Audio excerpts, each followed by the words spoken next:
नमस्कार विद्यार्थी मित्रांनो, स्वागत आहे आपलं युट्यूब चॅनल एमपी फार्मावर. आजच्या व्हिडिओमध्ये आपण बघणार आहोत मास्टर्स ऑफ फार्मसी म्हणजेच एम फार्म साठी ज्या विद्यार्थ्यांनी रजिस्ट्रेशन केलं होतं त्यांची या ठिकाणी आज प्रोव्हिजनल मेरिट लिस्ट रिलीज झाली आहे.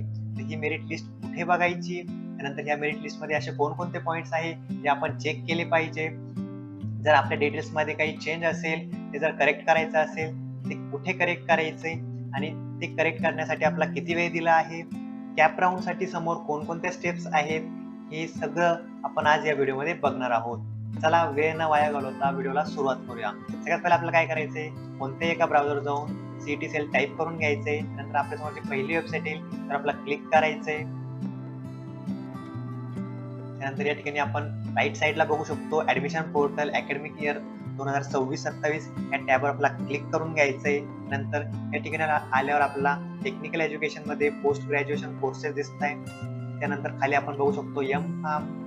नंतर या टॅबवर आपल्याला क्लिक करायचंय. त्यानंतर आपल्यासमोर होम पेज ओपन होणार आहे.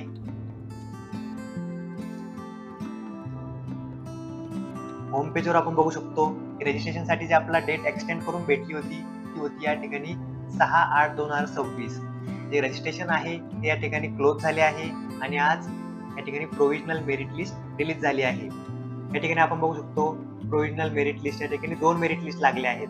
या 2 मेरिट लिस्ट कोणाच्या आहेत, एवढ्या पण विद्यार्थ्यांनी या ठिकाणी रजिस्ट्रेशन केलं होतं यांच्यापैकी जे डिफेन्सचे कॅन्डिडेट होते या ठिकाणी त्यांनी बाजूला काढले आहेत.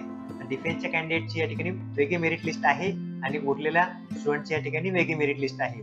कशी चेक करायची, या ठिकाणी आपल्याला क्लिक टू विजिट या टॅबवर क्लिक करायचंय.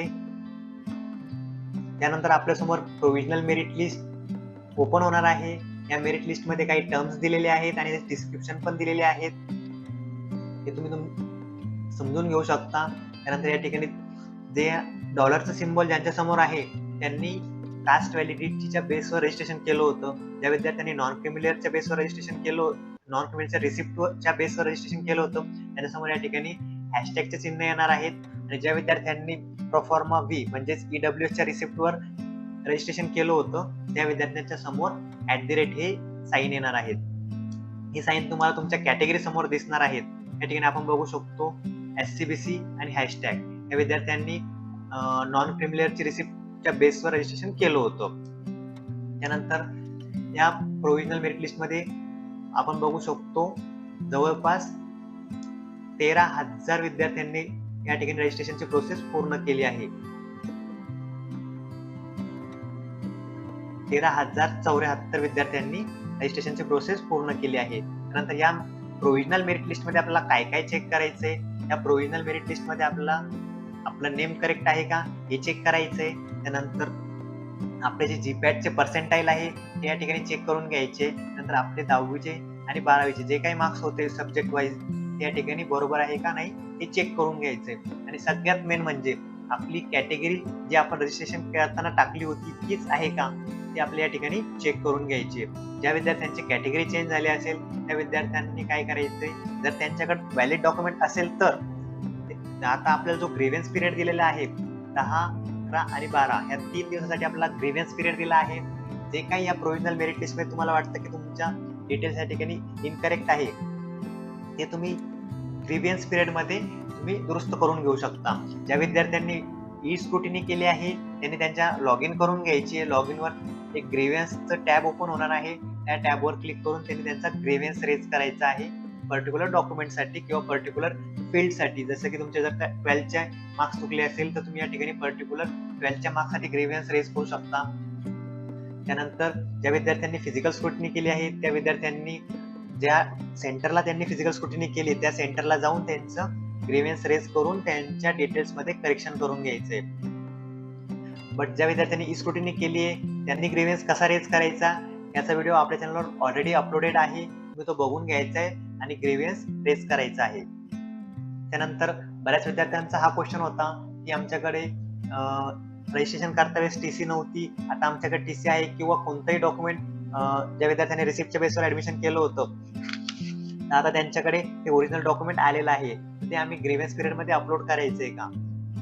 तुमच्याकडे जर ओरिजिनल डॉक्युमेंट आला असेल तर ते तुम्ही ग्रीव्हन्स पिरियड मध्ये अपलोड करू शकता. बट तुम्हाला एका गोष्टीची खात्री करायची आहे की तुम्ही जो ग्रीव्हन्स रेज करणार आहेत तो अप्रूव्ह झाल्यानंतर तुमचा फॉर्म अनलॉक होतो तुम्हाला चेंजेस करण्यासाठी, आणि त्यानंतर तुम्हाला तुमच्या फॉर्ममध्ये चेंजेस करून फॉर्म परत कन्फर्म करून घ्यायचा आहे. जर तुम्ही फॉर्म तसाच अनलॉक सोडला तर तुमचा फॉर्म फायनल मेरिट लिस्टमध्ये येणार नाही.